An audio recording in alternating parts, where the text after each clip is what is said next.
반갑습니다. 오늘 본문의 배경이 갈릴리 지방입니다. 그래서 카톡에 지도를 한 장 올려놨는데 쭉 사진을 보면은 유대 지역이 아래쪽에 있죠, 남쪽. 그리고 갈릴리 지역은 위쪽, 북쪽에 있습니다. 그래서 유대에서 갈릴리로 올라가다 보면은 가운데 사마리아 지역이 있죠. 예수님은 사역을 어디에서 많이 했을까요? 지난번에 같이 나눴죠. 갈릴리에서 사역을 많이 했고, 갈릴리를 영화롭게 하셨다. 그런 말씀 이렇게 나눴었죠. 자, 오늘의 본문의 배경도 갈릴리 지역인데, 자, 오늘 본문에서 예수님이 집중적으로 한 일이 바로 말씀을 가르치는 일이었습니다.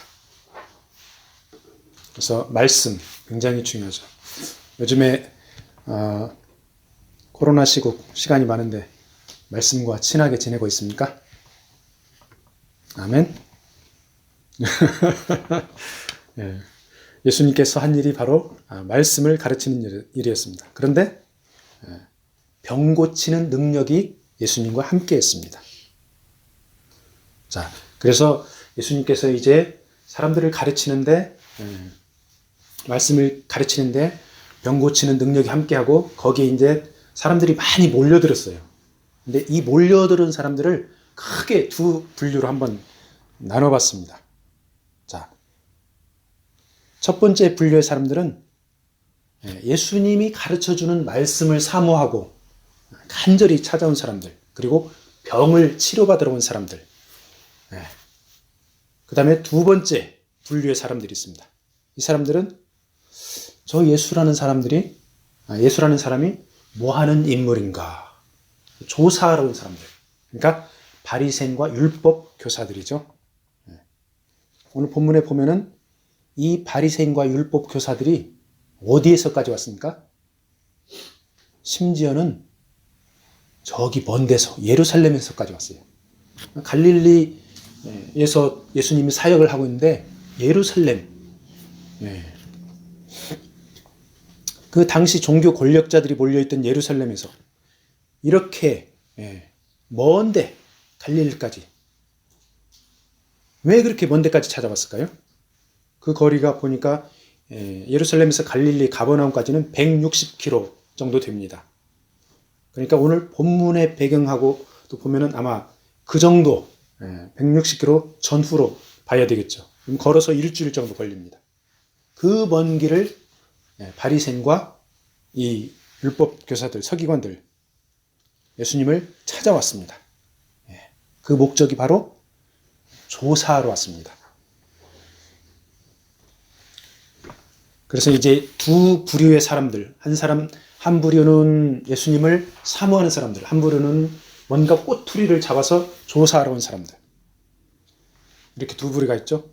자, 그러면은 오늘날의 교회는 어떻습니까? 수많은 사람들이 교회에서 예배를 드립니다. 예배 드리고 성경 공부하고 여러 많은 그런 활동들을 합니다. 이렇게 많은 사람들이 교회에 몰려서 예배를 드리는데, 자, 어떤 사람들은 정말로 주의 말씀을 듣고 주님의 치유하심을, 회복을 바라고 이렇게 찾아오는 사람들도 있습니다. 그렇지만은 오늘날에도 이 바리새인과 율법 교사들과 마찬가지로 조사하러 온 사람들이 있어요. 저 설교자가 과연 또는 저 강사가 어떤 사람인가? 저 사람 교단이 어디지? 저 사람이 얼마나 배웠나? 석사가 있나? 박사가 있나? 이렇게 나름대로 우리 기준과 잣대를 가지고 조사하려 들어오고 그런 사람들이 있죠. 물론 분별을 하기 위해서, 이단을 가려내기 위해서 어느 정도 그런 자세는 필요합니다. 그런데 믿는 자들이 먼저 가져야 할 자세, 주의 말씀을 간절히 바라는, 주의 성령님을 사모하는 그런 자세가 먼저 필요합니다. 하나님을 높이고 찬양하고 경배하고 하나님의 말씀을 갈망하면은 성령님께서 분별을 하게 해주십니다. 그리고 치유와 회복을 주십니다. 자, 이렇게 두 부류의 사람들이 예수님 앞으로 나왔는데 얼마나 많은 사람이 왔을까요? 엄청나게 몰려들었습니다. 오늘 이 모임의 장소가 어떤 주택으로 보입니다. 그래서 너무 많은 사람들이 한꺼번에 몰려들어서 주택으로 들어가는 출입구가 막혀버렸어요. 근데 여기에 조금 늦게 도착한 일단의 일행이 있습니다. 근데 그 사람들은 환자를 한 명 데리고 왔어요. 침상에다가 중풍병자를 한 명 데리고 왔습니다. 자, 옛날에는 침상에다가 중풍병자를 눕혀가지고 왔죠. 요즘 같으면 어떻게 데리고 왔을까요? 예? 휠체어에다 밀고 왔겠죠. 휠체어. 예? 앰뷸런스. 아, 맞습니다. 앰뷸런스. 앰뷸런스에다가 실어가지고 휠체어에다가 탁 밀고. 자, 그래가지고 옛날에는 침상, 요즘은 휠체어. 세상이 많이 바뀌었죠. 그리고 데리고 온 사람들은 앰뷸런스를 운전하는 그 구급 요원들, 뭐 옛날로 말하면은 친구나 가족들, 친지들이었을 것입니다. 자, 중풍은 어떤 사람들이 걸립니까? 주로 중년 이상, 나이든 노년층이 뇌혈관 질환으로 발생합니다. 자, 처음에 스트로크로 중풍으로 딱 쓰러지면은 심하게 중풍을 맞으면은 그 자리에서 죽습니다. 그렇지 않으면은 굉장히 앓습니다. 그래서 누워서 앓다가 나중에 좀 회복되어서 일어나는데 몸이 완전히 회복이 안 되고 몸의 절반이 반신불수가 되는 경우가 많습니다. 그리고 말도 못하는 그런 사람들이 많습니다. 자, 오늘의 본문의 말씀에 오는 중풍병자는 쩔뚝거리면서 온 사람이 아니고 침상에 누워서 왔어요.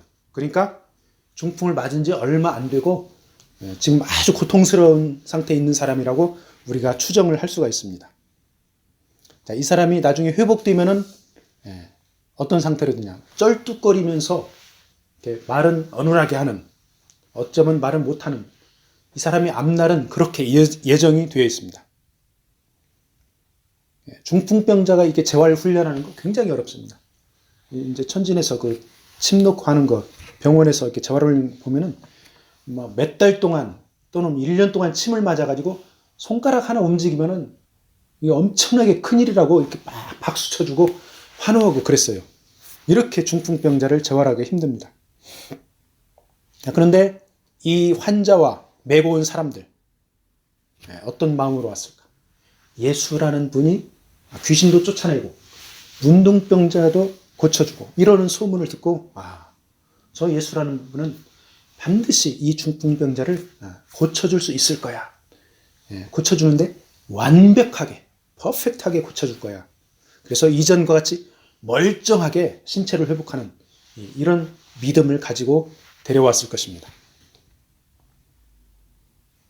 근데 이제 예수님을 만나려면 빨리 가야 되는데, 앞자리에 앉아야 되는데, 침상에다가 눕혀가지고 여럿이서 들고 오니까 속도가 더디죠.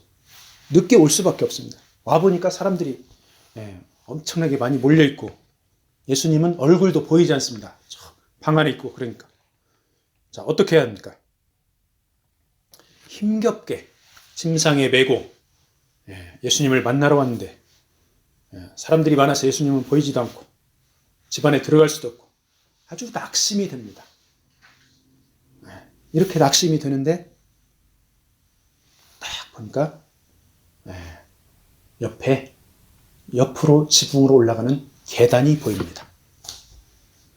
집 안으로 들어가는 출입문, 사람들이 다 많이 막혀 있습니다.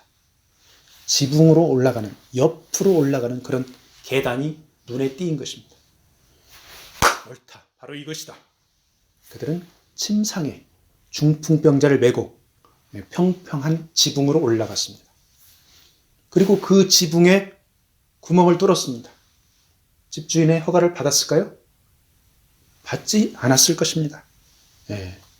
그냥 집주인한테 동의도 구하지 않고 그냥 지붕을 뚫어가지고 중풍병자를 내려보내 예수님을 만나게 했습니다. 멀쩡한 지붕에다가 구멍을 내는 것. 남의 재산을 훼손하는 비상식적인 행동이죠. 평범한 시기에는 분명히 그렇습니다. 그런데 이 중풍병자 일행에게는 그 시간이 평범한 시간이 아닌 아주 특별한 시간이었습니다. 저 예수라는 분을 만나기만 하면은 중풍병이 치료를 확실히 받을 수 있는 이런 아주 소중한 시간이었죠. 이 시간이 지나면은 예수라는 분을 나중에 또 언제 만날지 기약을 할 수가 없습니다. 그래서 그들은 비상 상황이라 생각하고 상식을 뛰어넘는 그런 행동을 한 것이죠. 지붕에 구멍을 뚫어가지고 중풍병자를 예수님 앞으로 내려 보낸 것입니다. 그리고 나중에 이들은 지붕값을 아마도 변상 조치했을 것입니다. 자, 오늘날 이 시대를 살아가고 있는 우리들도 마찬가지입니다. 지금 코로나로 인해서 비상 상황을 맞이했습니다. 평범한 상황이 아닙니다. 지금 이 상황이. 밖에 나가서 일해야 할 시간에, 학교 가서 공부해야 할 시간에 집안에서 불안한 휴가를 보내고 있습니다. 이러한 비상 상황에 우리는 무엇을 해야 합니까? 지붕을 뚫는 대가를 치르고 예수님을 만난 이 중풍병자처럼 우리도 대가를 치러야 합니다. 매일매일 시간 대가를 치르고 예수님을 만나야 합니다. 지금은 비상 상황입니다. 상식을 넘어서는 결단과 행동이 필요합니다. 그런 결단과 행동은 각자가 기도하고 하나님 주시는 감동에 따르면 됩니다. 얼마 전에 그 신선교사님한테 선교서신이 왔죠.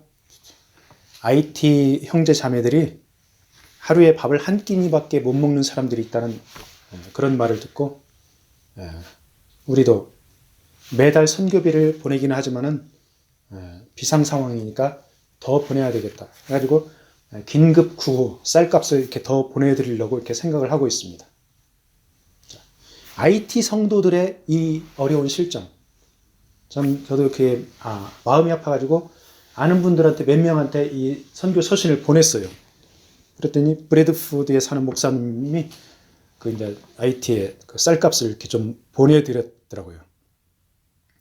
그 목사님도 아파가지고 병원에 입원했다가 지금 근근히 어렵게 사는데 비상 상황을 인식하고 본인도 일을 못하고 있는 채인데 이게 사랑의 마음으로 쌀값을 더 보내드리고 그랬습니다.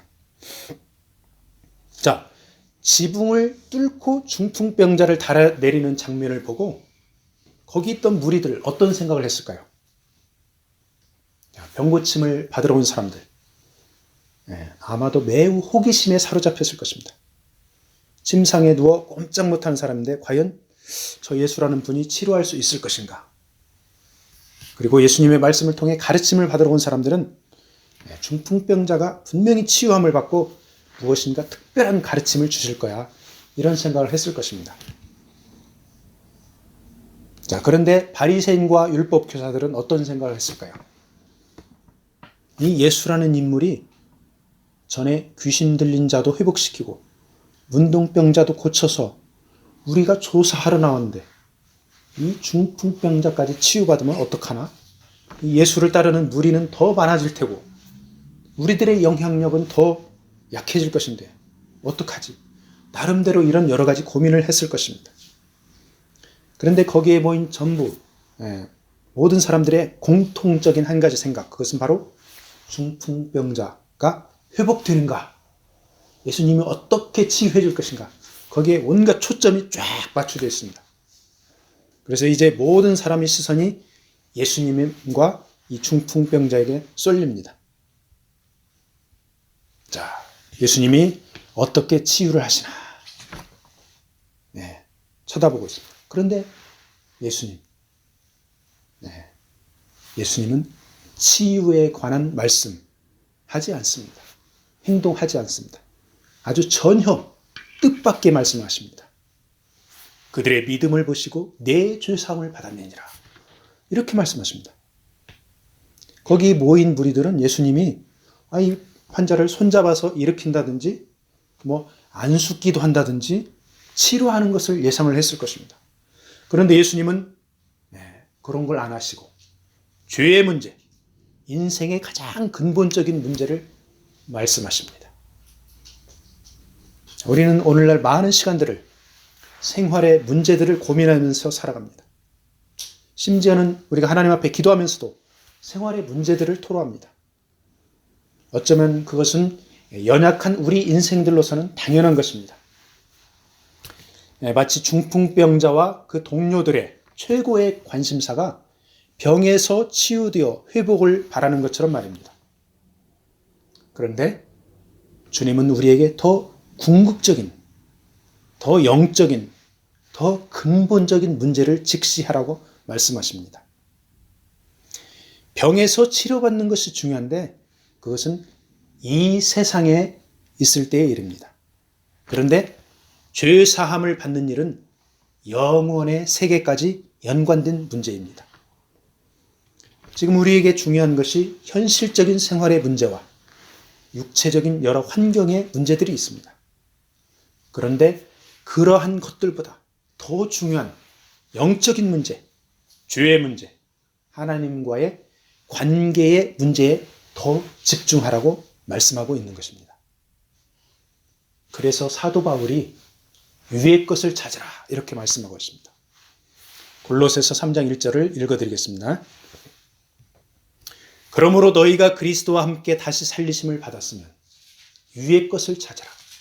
거기는 그리스도께서 하나님 우편에 앉아 계시니라. 아멘. 자, 그리스도와 함께 다시 살리심을 받는다는 것은 하나의 전제가 있습니다. 육체의 본성을 죽이는 것을 전제로 합니다. 육체의 본성은 우리의 인간의 의지와 능력으로 절대로 죽일 수가 없습니다. 주님이 보내주신 성령의 도우심을 받아야 육체의 본성, 죄의 본성을 소멸시키고 위의 것, 즉 하나님 나라의 가치를 추구할 수 있는 것입니다. 주님이 중풍병자의 육신을 치유하기 전에 죄의 문제를 해결해 주신 것은 바로 하나님과의 관계 회복이 육체의 질병 치유보다 더 중요했기 때문에 그런 것입니다. 그런데 주님은 중풍병자에게 그냥 죄 사함을 선포하는 것이 아닙니다. 중풍병자와 그 동료들의 믿음을 보시고 죄 사함을 선포했습니다. 중풍병자 본인은 자신을 치유해 주리라는 주님을 믿었을 것입니다. 그리고 그 동료들도 주님이 치유해 줄 것을 믿었기 때문에 지붕을 통해서 침상을 달아 내린 것입니다. 주님께 맡겨버린 것입니다. 자, 이렇게 주님께 맡겨버리는 것을 보고, 즉 그들의 믿음을 보시고 먼저 죄의 문제를 해결해 준 것입니다. 그래서 우리도 매일 기도할 때 나의 필요를 아뢰기 전에 내가 지은 죄, 잘못한 거 먼저 철저히 회개하고 믿음으로 주님 앞에 나가야 되겠습니다. 자, 죄 사함을 받았다는 주님의 선포는 중풍병자에게 엄청나게 기쁜 복음입니다. 그렇지만은 예수님을 조사하러 온 바리새인들, 서기관들에게는 율법에 어긋나는 하나님의 신성을 모독하는 발언입니다. 인간의 죄를 오직 하나님만이 사할 수 있는데 저 예수라는 인간이 와서 죄를 사한다고 하니 엄청난 신성 모독으로 받아들인 것입니다.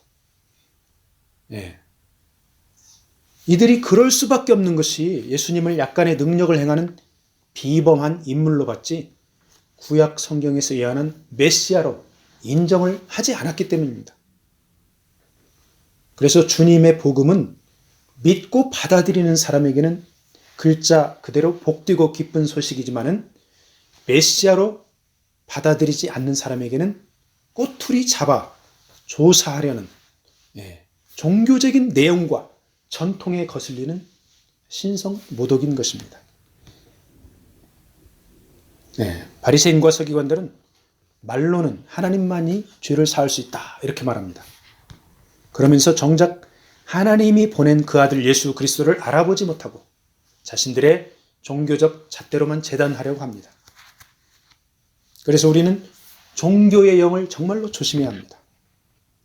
주님이 중풍병자와 동료들의 믿음을 보시고 사랑으로 죄사함을 선포했습니다.